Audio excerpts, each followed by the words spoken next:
Glória a Deus, graça e paz, meu irmão, que o Senhor possa abençoar a sua vida. Dou glória a Deus por você que tem dedicado um tempo para ser direcionado pela palavra do Senhor, um tema extremamente importante, principalmente nos dias em que vivemos, porque vivemos dias de muita batalha espiritual, de muita guerra. O diabo quer roubar de nós a nossa maior herança, que é uma vida plena em Jesus Cristo, que é uma vida que cumpre o que está em João capítulo 10, onde Jesus fala: eu vim para que tenham vida e a tenham em abundância. A fim de desfrutarmos dessa promessa, meu irmão, nós temos que ficar de olho na palavra e ver quais são as orientações dela para nós. Estamos numa série de meditação sobre o profeta Josué, a conquista de Canaã, que traz princípios que também nos fazem conquistar. As promessas do Senhor para nós serão conquistadas na direção de Deus. Nós paramos em Josué capítulo 3, onde Deus diz a Josué que ele na verdade dá uma ordem para o povo, não é? Dizendo assim: santificai-vos, porque amanhã o Senhor fará maravilhas no meio de vós. Estamos estudando as estratégias que Deus dá para Josué, para que ele possa alcançar a terra prometida, que é Canaã. E essas estratégias são as mesmas que Deus dá para nós, não são diferentes, são as mesmas. A Bíblia é o livro que revela os planos de Deus, as doutrinas de Deus, as estratégias de Deus, para que o seu povo seja mais que vencedor. Em nome de Jesus, receba as estratégias de Josué como sendo estratégias para você. Glória a Deus. Eu vou fazer uma breve oração para que o Senhor fale, ministre a sua palavra como uma semente em nosso espírito. Pai, fala conosco uma vez mais segundo a tua palavra. Queremos entender, ó Pai, os teus princípios e queremos obedecê-los. Faz este meu irmão, esta minha irmã conquistar o melhor, por meio do agir do teu Espírito e da obediência para a tua palavra. Seguindo os passos que a tua palavra nos dá, nós também alcançaremos as promessas e seremos abençoados no poder do nome do Senhor Jesus. Amém. Amados irmãos, essa é a segunda parte da estratégia de Deus dada ao povo de Israel, que é a santificação. Então nós já vamos direto na continuidade. Na ministração anterior, nós vimos que a santificação é uma ordem de Deus para o seu povo em todas as épocas, o que inclui a época da igreja, com certeza. Deus quer ver em nós a mesma santificação que foi vista em Jesus Cristo. Hoje eu quero dar continuidade mostrando alguma das razões do porquê o povo de Deus tem que ser santo, tem que se santificar. Então vamos lá. Primeiro motivo pelo qual eu e você precisamos ser santos é que o nosso Deus é santo. Devemos ser santos porque Deus é santo. Eu sei que pela Bíblia inteira nós entendemos isso, mas ainda assim quero ler alguns textos que vão nos dar a base para o nosso entendimento. Então, Êxodo capítulo 15 e versículo 11, diz assim: ó Senhor, quem é como tu entre os deuses? Quem é como tu, glorificado em santidade, terrível em feitos gloriosos, que opera maravilhas? Então aqui no Cântico de Moisés, ele está dizendo que Deus ele é glorificado em santidade. Deus, ele é totalmente santo. Ele é totalmente separado do que é pecado, do que é errado, do que é imoral, do que é injusto. Nosso Deus é assim. Ele é santo.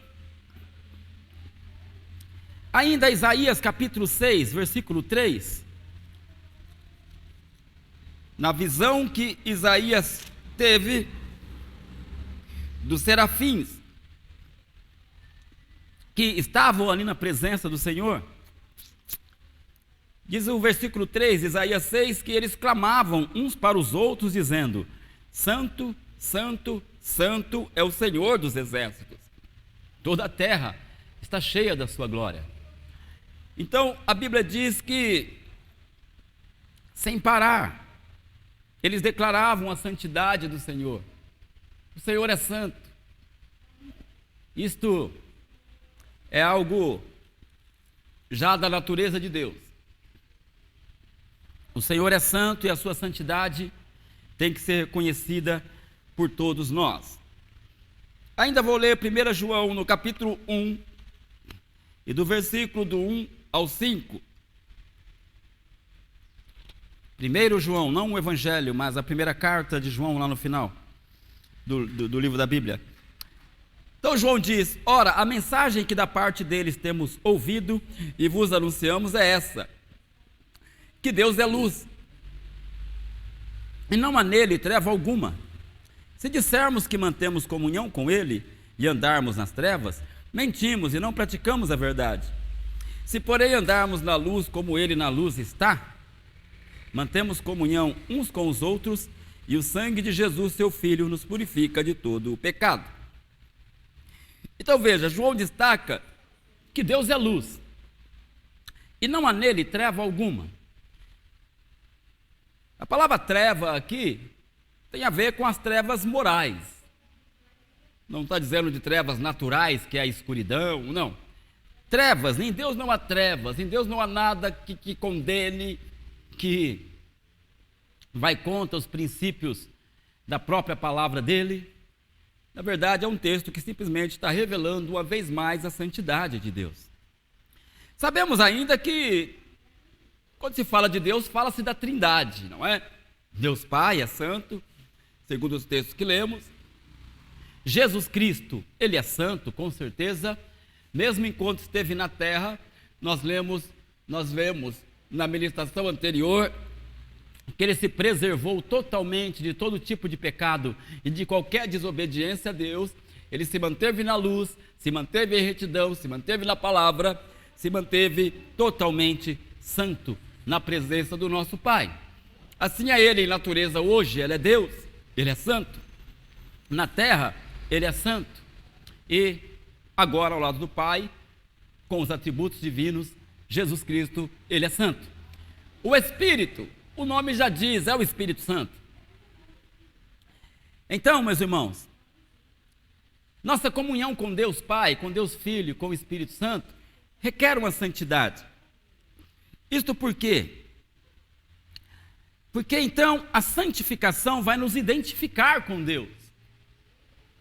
Ora, se Deus é santo, então, para que eu possa ter comunhão com Ele, eu tenho que ser santo. Porque Deus não vai frequentar qualquer lugar que eu resolver frequentar. Deus não vai participar de qualquer coisa que eu quiser participar. Somente aquilo que envolve a sua santidade. Então o que me identifica com Deus e o que me deixa próximo de Deus é a santidade. Nós vemos que a Bíblia destaca muitas vezes a santidade do próprio nome do Senhor. Até o nome do Senhor é santo. Isto é,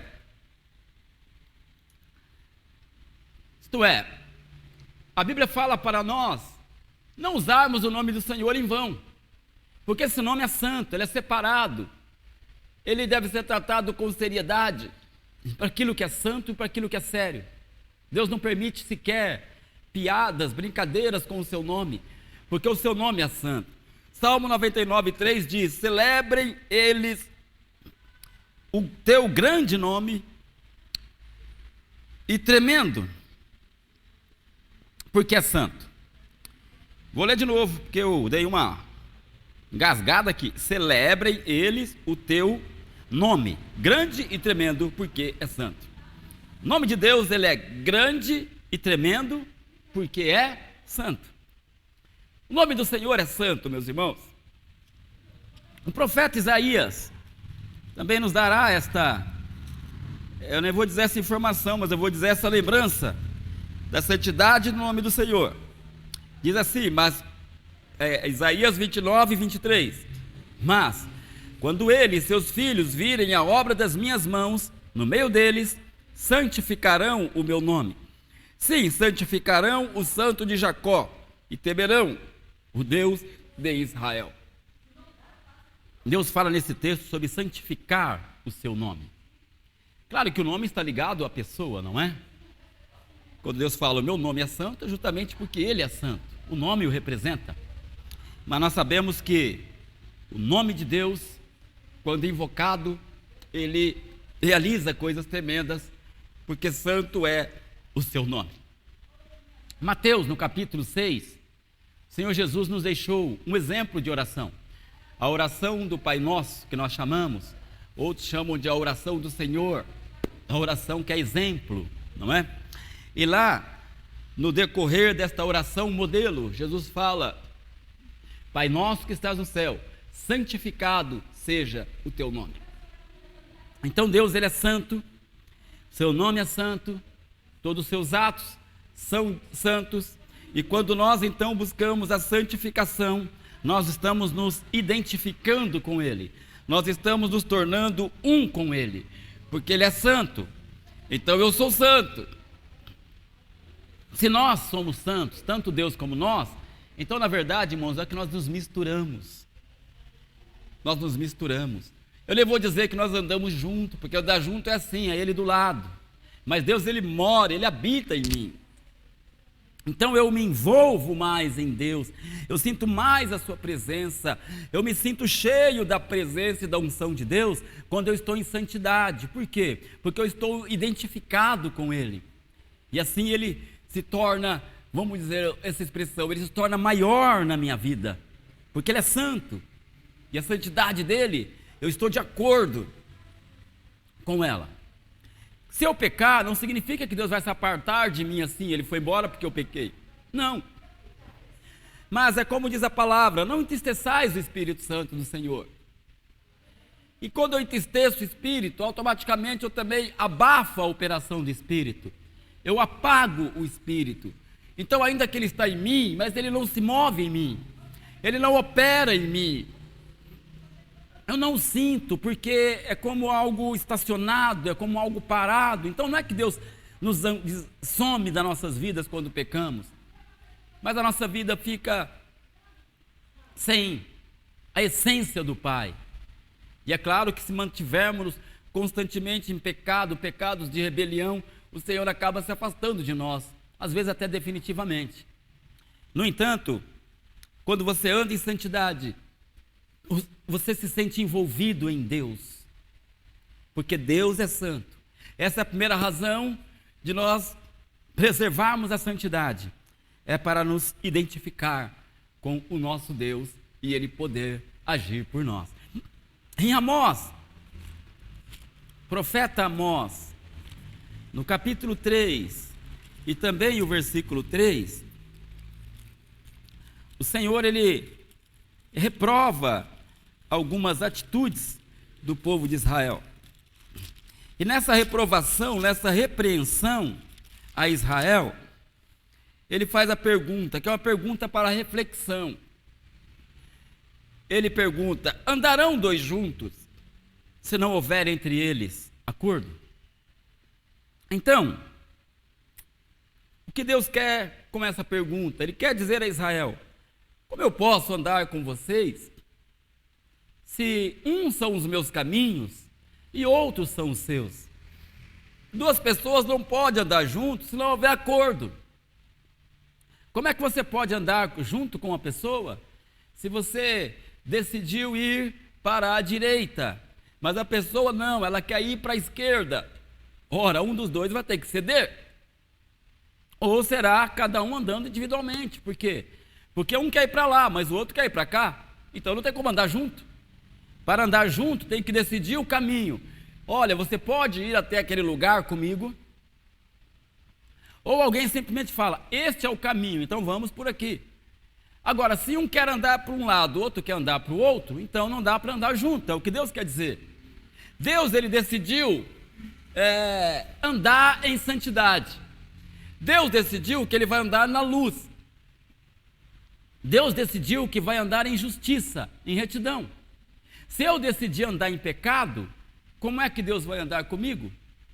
Não há como. Então é isso que Deus está dizendo. Pode andar dois juntos se não houver acordo entre eles. Portanto, a santidade me preserva unido ao Senhor. Porque onde eu precisar ir, obviamente que então será caminho santo, claro que Deus vai comigo. E onde Deus quiser ir, eu também quero ir. Sendo assim, mantenha a sua comunhão com Deus por esse primeiro princípio, que é andando em santidade, porque Deus, Ele é santo. Deus anda na santidade e você também deve andar. Há um salmo que diz: teu caminho, ó Deus, é de santidade. Tu és Deus que opera maravilhas. Portanto, se o caminho de Deus é santidade, e eu e você estamos no caminho, então nós temos que andar em santidade. É o caminho de Deus. Amém? Louvado seja o nome do Senhor. Então, meus irmãos, para que esta comunhão prossiga, nós chegamos no item 2, que é: Deus nos chama para ser santos. Então veja comigo, Levítico capítulo 20, no versículo 7, onde diz assim: portanto, santificai-vos e sede santos, pois eu sou o Senhor vosso Deus. Ele fala: santificai-vos e sede santos. Isso é um chamado de Deus. Deus nos chama para ser santos. Por que Deus fala isso? Santificai-vos e sede santos. Porque Ele quer andar conosco. E Ele está dizendo: eu sou santo, então, o meu povo, vocês também devem ser santos. Se santifiquem. É o chamado de Deus para poder permanecer conosco e em nós. Ainda o Salmo 93, versículo 5.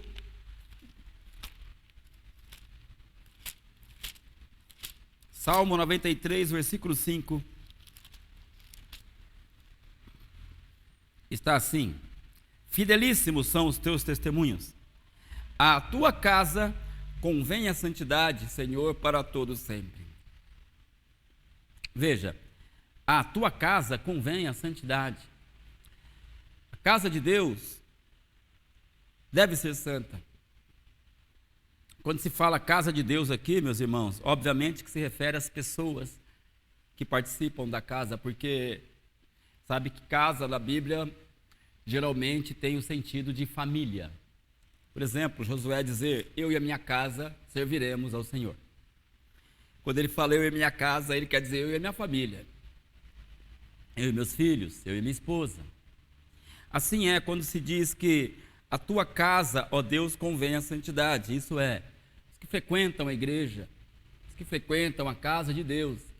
Deus não quer ver santidades nas paredes da igreja, nas cadeiras, no microfone. Deus quer ver santidade no seu povo.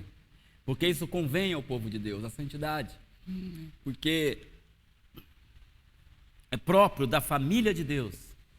Deus, Ele é santo e Ele gera filhos que também são santos. Amém? Em Cristo Jesus, nós somos chamados à santidade. Efésios capítulo 1, versículo 4.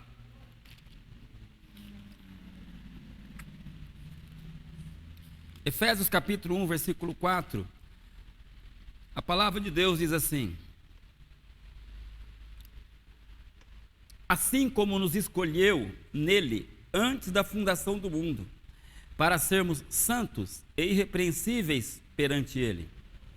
E em amor nos predestinou para ele, para a adoção de filhos, por meio de Jesus Cristo, segundo o beneplácito de sua vontade. Esse texto aqui já é um texto muito desafiador e profundo. Esse texto ele fala que Deus nos escolheu antes da fundação do mundo para sermos santos e irrepreensíveis perante Ele. Este perante Ele já demonstra a profundidade da santidade. Porque uma coisa é sermos santos perante os homens, uma coisa é sermos santos perante os nossos irmãos, e outra coisa diferente é sermos santos perante Deus, perante os olhos de Deus, que nos observa de dia e de noite. Esse é um desafio maior. Porém, o Senhor nos separou, nos escolheu para isso. Significa então que Ele quer investir em nós para isso. Ele quer nos ajudar nessa santidade, porque Ele sabe que o que eu li aqui é impossível. Quem que pode ser irrepreensível, ou seja, não é digno de nenhuma repreensão? Deus não tem nada que apontar em nós e nos reprovar, diante daquilo que Ele vê, diante daquilo que Ele sabe. Meu irmão, naturalmente dizendo, nós não podemos produzir isso em nós. Mas nós vamos entender, talvez não nessa ministração, mas na próxima, como é que o Senhor vai operar isso em nós. Louvado seja Deus. Mas por enquanto eu deixo para você o chamado. Estamos falando aqui de um chamado de Deus para ser santos. Ele nos escolheu antes da fundação do mundo para sermos santos e irrepreensíveis perante Ele. Na ministração passada, eu falei para os irmãos que esta palavra, que aqui se encaixa a igreja, irrepreensíveis, é a mesma palavra usada para Jesus lá no livro de Pedro, no capítulo 1, versículo 18, 19, onde fala que Ele é o Cordeiro Santo e Imaculado. O Cordeiro Irrepreensível é a mesma palavra no grego para a santidade de Jesus, é usada para a santidade da igreja. Então Deus quer ver em nós a mesma santidade que Ele viu em Cristo Jesus. Amém? Louvado seja o nome do Senhor. Ainda quero ler para os irmãos sobre o chamado de ser santo em 1 Tessalonicenses, no capítulo 4, no versículo 3 e versículo 7. Diz a palavra: pois essa é a vontade de Deus, a vossa santificação, que vos abstenhais da prostituição. Aqui ele está tratando diretamente do assunto da prostituição, mas a gente não precisa se focar nisto. A verdade é que Deus quer a nossa santificação. Essa é a vontade de Deus, que sejamos santos. E aqui Paulo está tratando da prostituição, que todo o seu povo deve se abster disso. Não deve ser prática do povo de Deus a prostituição, mas o povo de Deus tem que seguir esta vontade de Deus, que é a santificação do seu povo. Versículo 7 diz ainda: porquanto Deus não nos chamou para a impureza, e sim para a santificação. Meus irmãos, vamos obedecer esse princípio, este comando do Senhor, andando em santidade, buscando a comunhão com Deus, buscando andar junto com o Senhor. Você sabe que nós estamos, em tudo isso que estamos falando, estamos ligados lá às ordens dadas a Josué e a todo o povo de Israel para conquistar a terra de Canaã. E sem essas direções sendo obedecidas, o povo não estaria apto a entrar em Canaã, porque se o povo vivesse em pecado, Deus não poderia agir, trabalhar na vida deles. Amém? Quero falar então agora aqui, meus irmãos, sobre áreas da santificação nas nossas vidas. Então nós devemos nos apartar de toda a malícia e impureza deste mundo. Toda malícia e toda impureza deste mundo. Deus nos convida, na verdade, nos ordena a abandonar. Você sabe que Romanos capítulo 12 e versículo 2, lendo a partir do 1, não é? Porque o versículo 1, o apóstolo Paulo diz: rogo-vos, pois, irmãos, pela misericórdia de Deus, que apresenteis o vosso corpo por sacrifício vivo, santo e agradável a Deus, que é o vosso culto racional. Aqui Paulo fala sobre apresentar o nosso corpo como um sacrifício, aquilo que vai ser morto sobre o altar e vai ser entregue a Deus como uma oferta.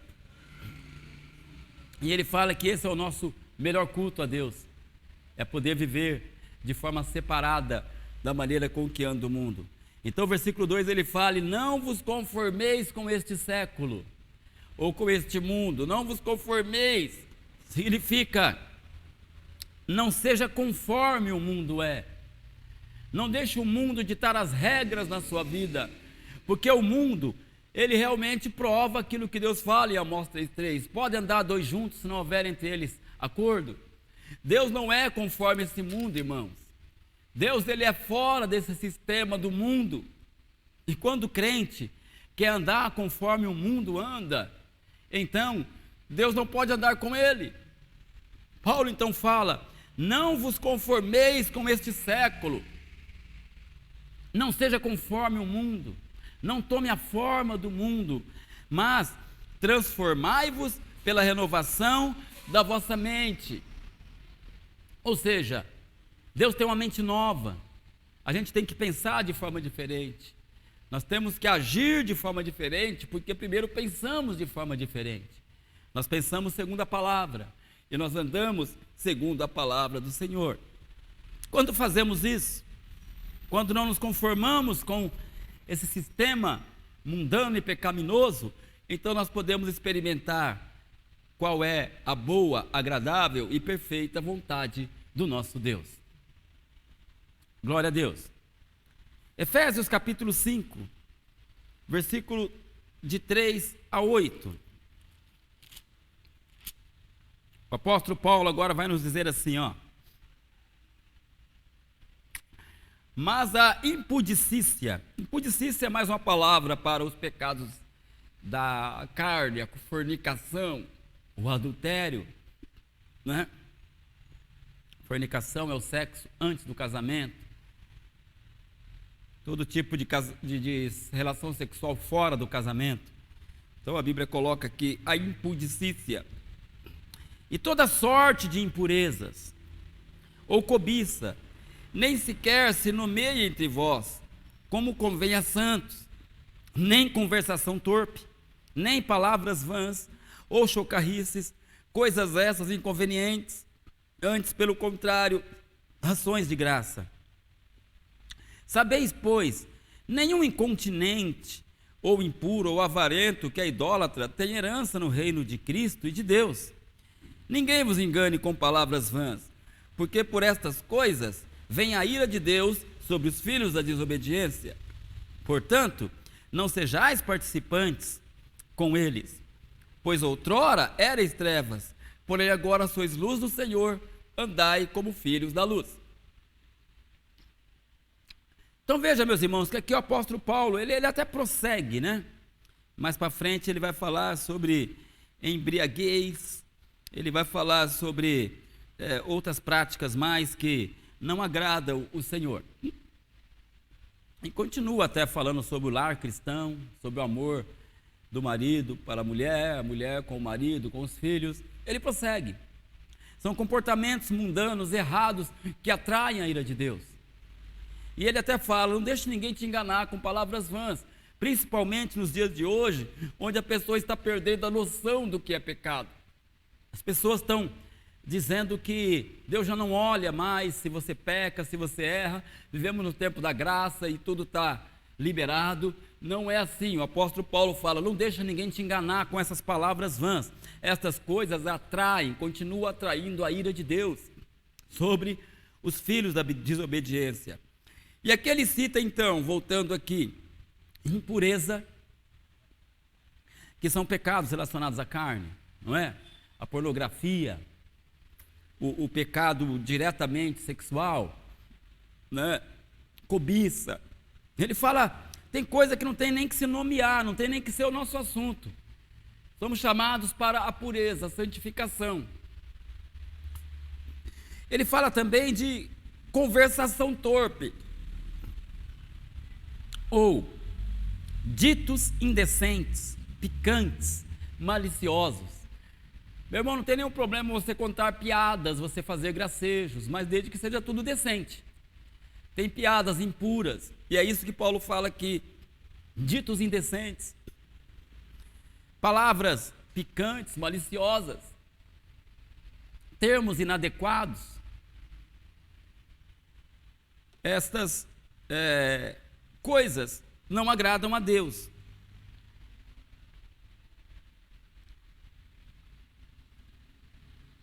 E ele cita então no versículo 5 que nenhum incontinente é aquele que também não mantém a sua carne em sujeição, ele é incontinente, então ele se entrega aos prazeres da carne, não se contém em si mesmo. Ele fala da avareza também, que é a idolatria. A avareza é o apego ao dinheiro, torna as pessoas egoístas, não ajuda o próximo, não tem coragem de ofertar na igreja, não dizima, não oferta, não ajuda o necessitado, porque ele é muito apegado ao dinheiro. Isso aqui também quebra a santificação. Por quê? Porque Paulo chama isso de idolatria. E segundo Paulo fala, esse não tem herança no reino de Cristo e de Deus. Então ele nos convida a não participar dessas coisas. Ainda um texto, 2 Coríntios 6,14. Estou sendo rápido porque a minha ideia é só ler textos mesmo, o tempo é muito rápido e há muita coisa a ser dita. Veja, no versículo 6,14, o apóstolo Paulo fala: não vos ponhais em julgo desigual com os incrédulos, porquanto que sociedade pode haver entre a justiça e a iniquidade? Ou que comunhão da luz com as trevas? Que harmonia entre Cristo e o maligno? Ou que união do crente com o incrédulo? Que ligação há entre o santuário de Deus e os ídolos? Porque nós somos santuários do Deus vivente. Como ele próprio diz: habitarei e andarei entre eles, serei o seu Deus, eles serão o meu povo. Por isso, retirai-vos do meio deles, separai-vos, diz o Senhor, não toqueis em coisas impuras, e eu vos receberei. Serei vosso pai, e vós tereis para mim filhos e filhas, diz o Senhor Todo-Poderoso. O apóstolo Paulo fala aqui agora, irmãos, usado pelo Espírito Santo, evidentemente, para tomarmos cuidado com o julgo desigual. E esse julgo desigual aqui não está falando exatamente de casamento, como alguns entendem, né?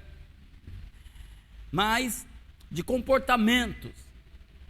Por exemplo, você faz um negócio, seja você abre um comércio com alguém que é totalmente desonesto, faz de conta que você abre um açougue, isso é a sociedade.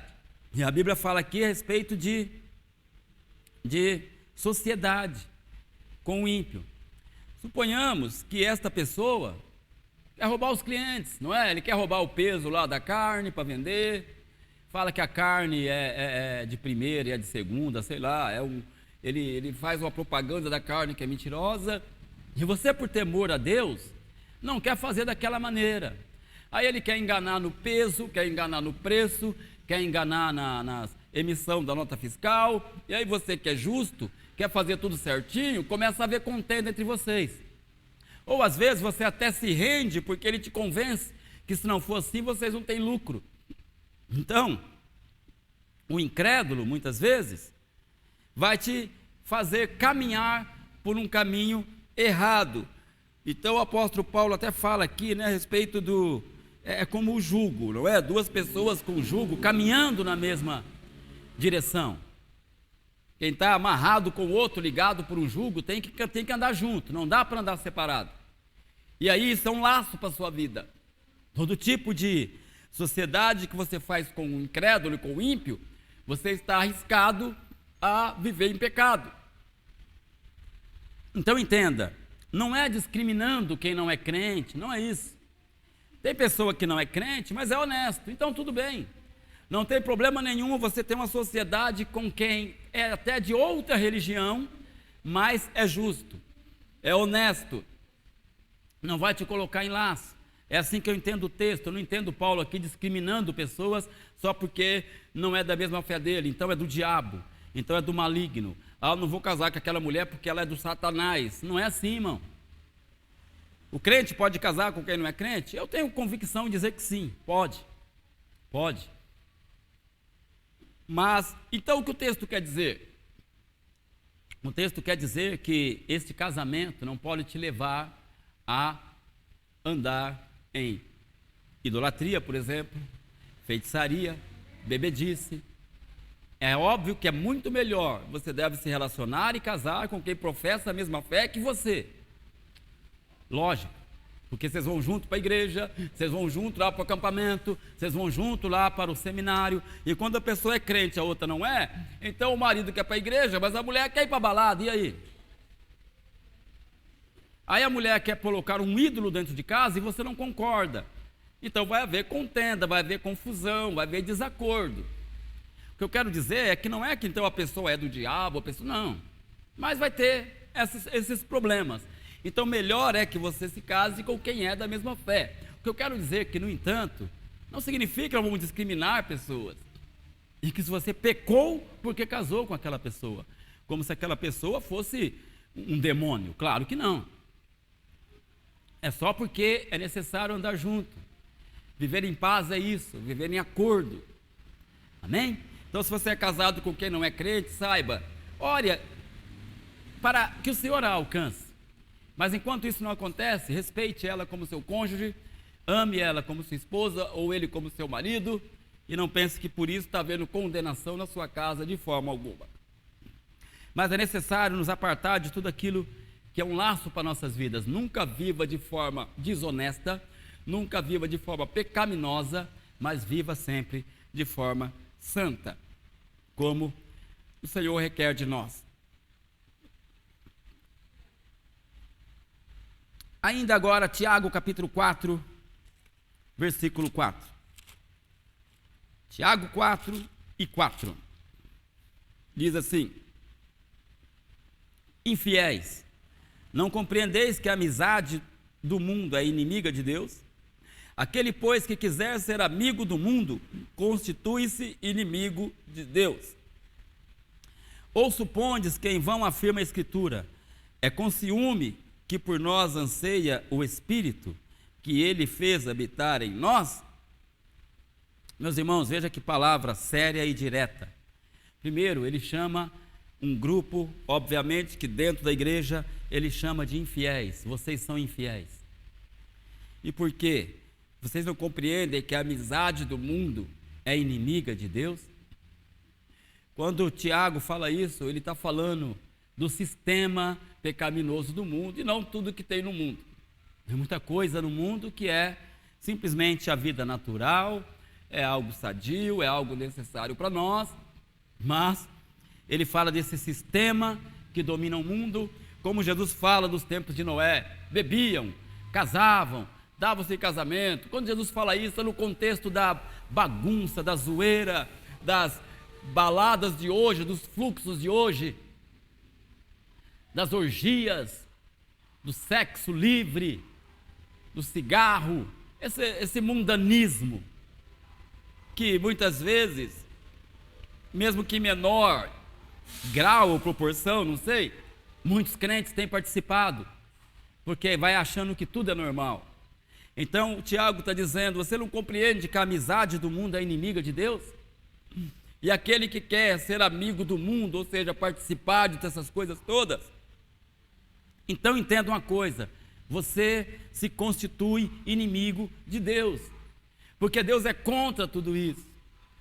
A Bíblia fala que o mundo jaz no maligno, e quando fala que o mundo jaz no maligno, não é a natureza, lógico, essa é de Deus, a natureza é de Deus, as coisas sadias são de Deus, mas o sistema, a forma de vida, forma de falar, de se vestir com indecência, as coisas que saem pela boca de forma promíscua, tudo isso é o que jaz no maligno, e nós somos do Senhor, devemos viver separado de todas essas coisas.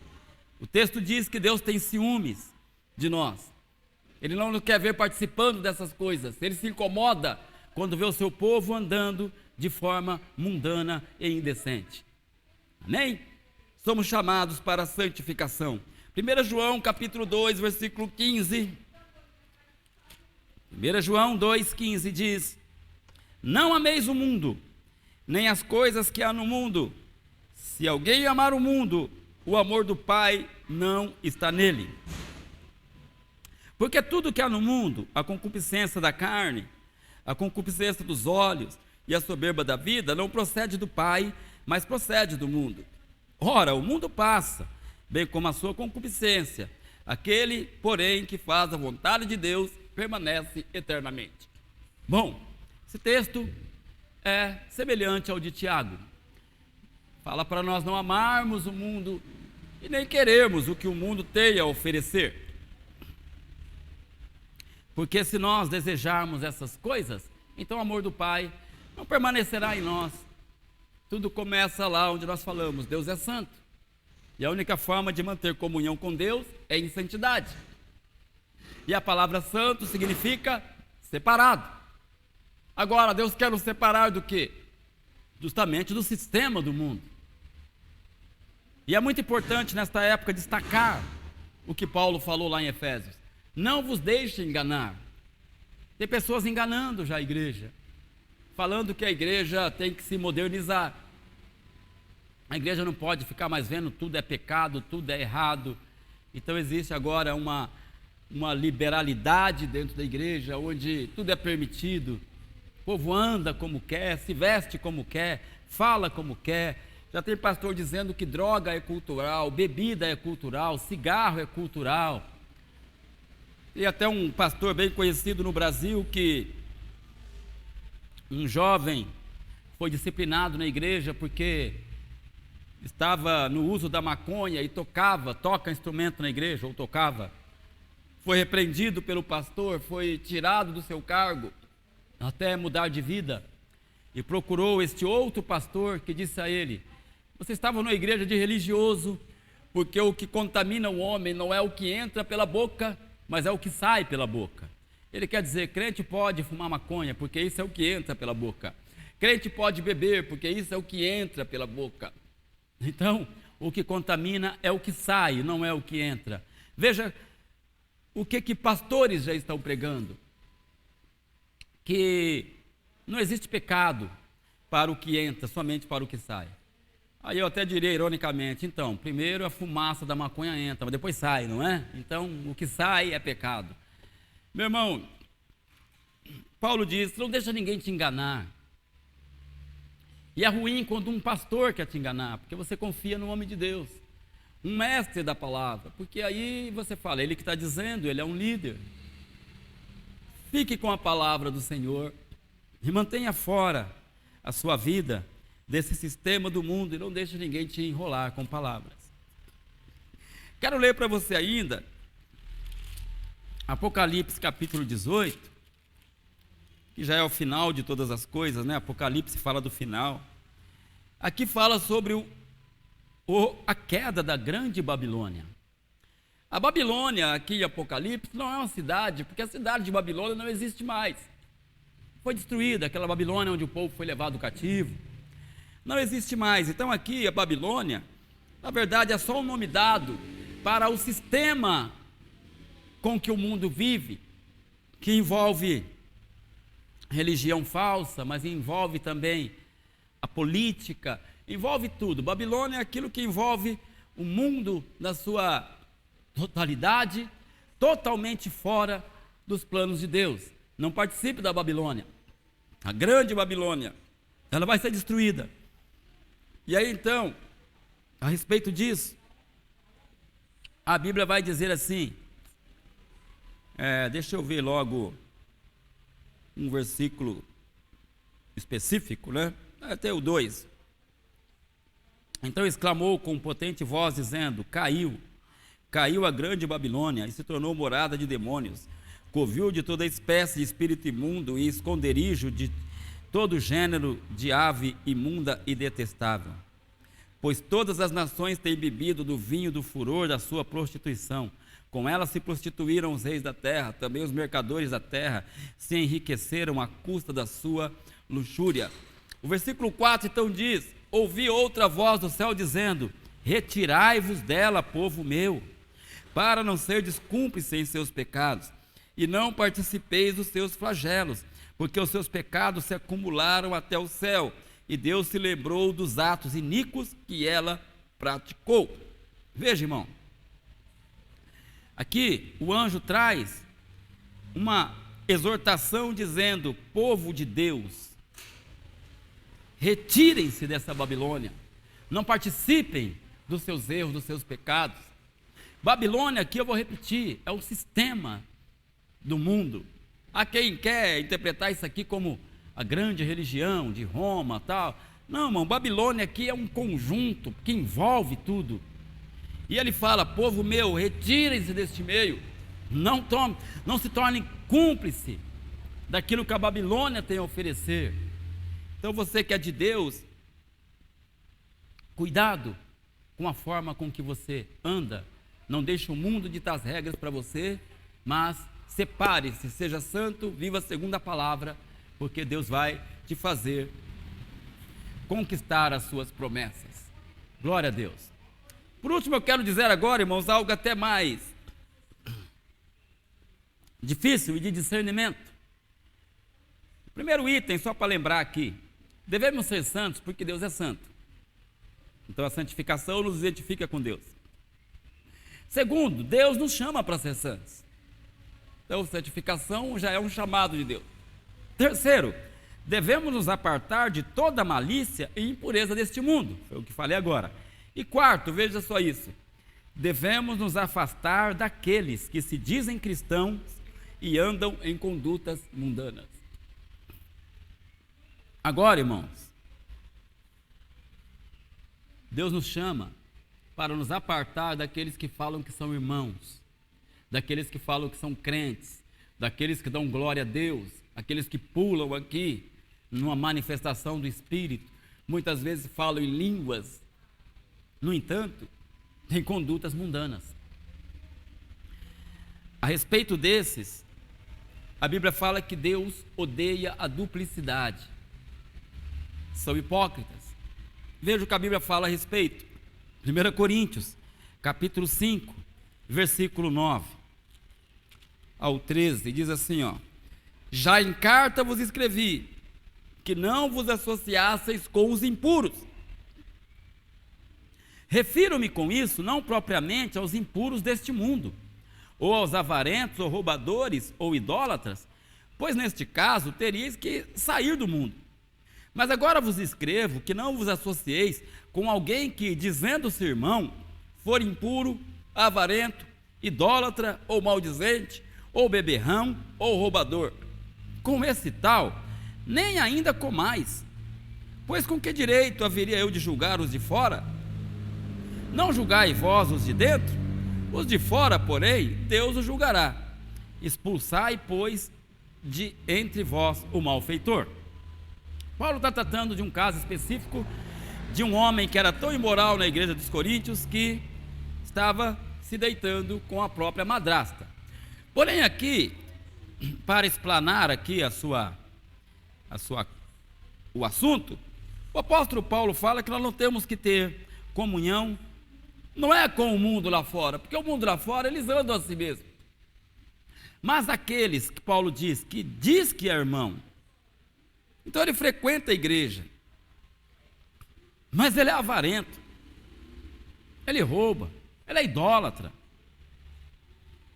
ele é maldizente, beberrão.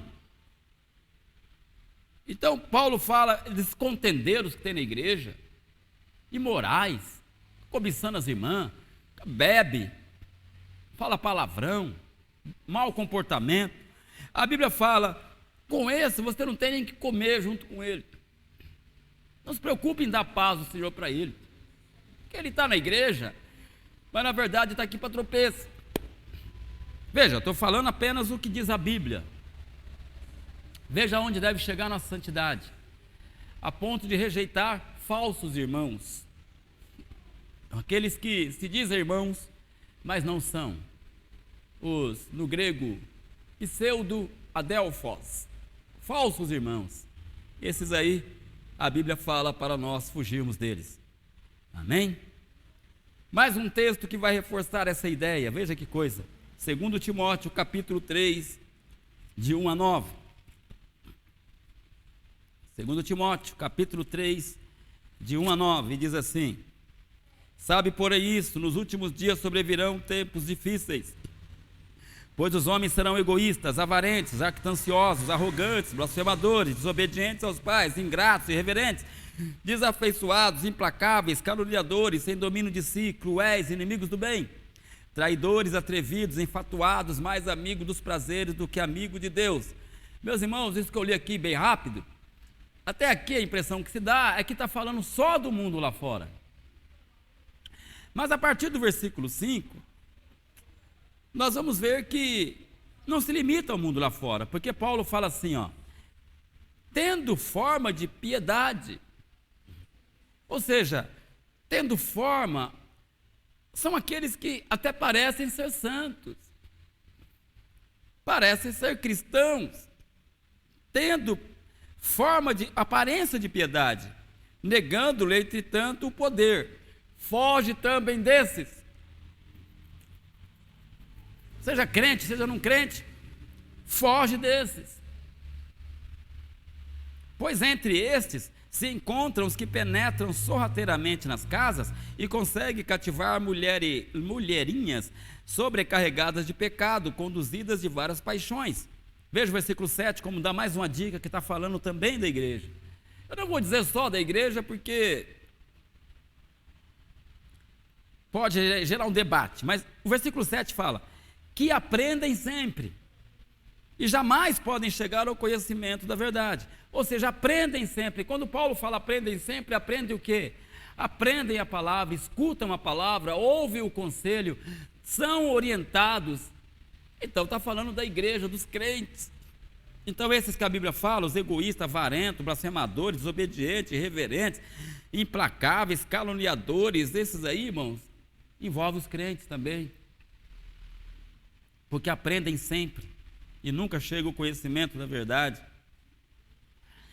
E do modo porque Janes e Jambres resistiram a Moisés, aqueles dois que, quando Moisés foi a Faraó, disputaram o poder com ele, também estes resistem à verdade. Veja aí, resistem à verdade. Não é um incrédulo, um ímpio lá fora. São aqueles que ouvem a verdade, mas resistem à verdade. São homens de todo corrompidos na mente, réprobos quanto à fé.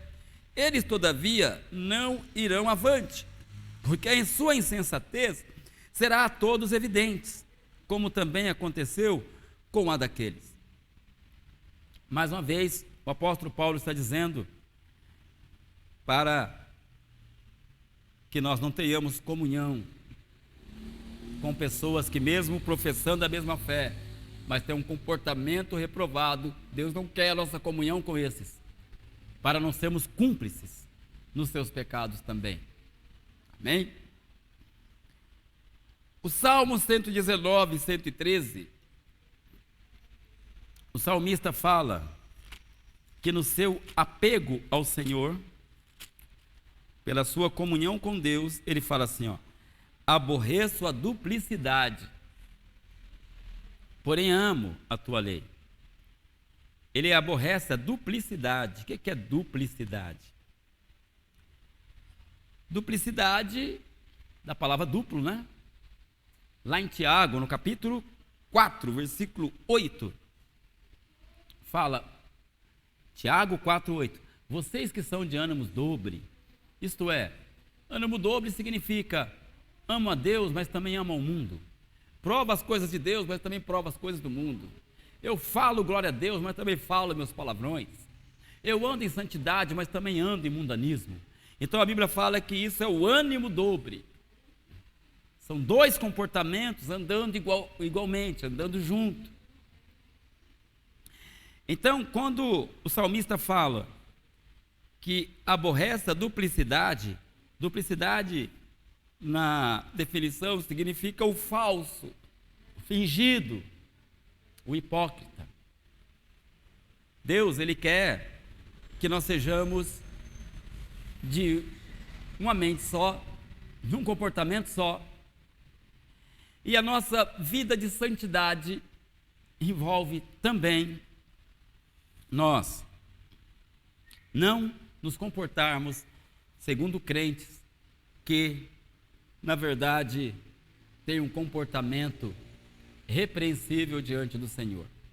Agora, eu não posso encerrar esse assunto sem dizer aos irmãos que todos nós crentes lutamos contra o pecado, não é verdade? Claro que todos nós lutamos contra o pecado, lutamos contra a impureza, lutamos contra as tentações, e não é isso que nos faz um hipócrita. O hipócrita é aquele que faz as coisas sorrindo, é aquele que quando você fala para ele, irmão, não anda assim que é errado, ele fala que você que é religioso, ele manda você cuidar da sua vida. Não é aquele que se lamenta e fala, olha, eu estou lutando contra esse pecado, eu sei que eu estou errado, mas eu quero permanecer. A esses aí você deve orar por eles, você deve motivá-los, até porque também nós passamos as mesmas lutas. Esses aí não são os que estão dizendo o texto, que são aqueles que o coração não o condena em nada, ele faz as coisas com o prazer. Então tenha discernimento, não é porque seu irmão pecou ou está num erro que você tem que descartá-lo, porque não existe alguém que já está com o corpo glorificado, com a mente glorificada, então não sofre as tentações e também não tem as quedas. Na igreja temos as quedas contra o pecado, então não é a esses que o texto se refere, mas é aqueles que são imorais, mas defende a imoralidade. É aquele que mente, mas não quer nunca parar de mentir. Ele faz anos que ele mente para tirar vantagem, para enganar.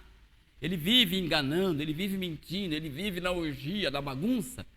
Mas isso não incomoda o coração dele. É sobre esses que a Bíblia fala, se aparte. Agora, aquele que está aí lutando, buscando o Senhor e caindo, tropeçando, esses aí têm que orar uns pelos outros. Esses aí nem sempre quer dizer que são hipócritas, não é isso, ok? Temos que deixar claro isso para que a coisa não piore. Daqui a pouco vai ter irmão que não quer mais nem cumprimentar o outro, porque sabe que o outro cometeu um erro. Não é isso. Viu? Nós devemos estender as mãos para o que cai. E se cairmos, que Deus levante pessoas para estender a mão sobre nós. Mas eu espero que você tenha entendido a diferença entre a luta contra o pecado e a hipocrisia, que é aquele que tem a mente que já não aceita mais o que diz a palavra de Deus, e a Bíblia chama esse de ânimo dobre. Então, algumas dicas sobre a santidade são essas. Nós vamos continuar ainda a respeito desse tema, porque ele é muito amplo, por isso que eu falo bem rápido e leio mais texto do que explico, porque é muita coisa, já se passou aqui quase uma hora, e eu quero orar por você, para que nós possamos prosseguir em santidade e vivermos na presença de Deus, em acordo com Ele, e Ele, na nossa frente, nos fazendo ser mais que vencedores. Pai, eu peço a Ti em nome de Jesus, Teu Espírito esteja sobre nós, nos ensinando, nos moldando.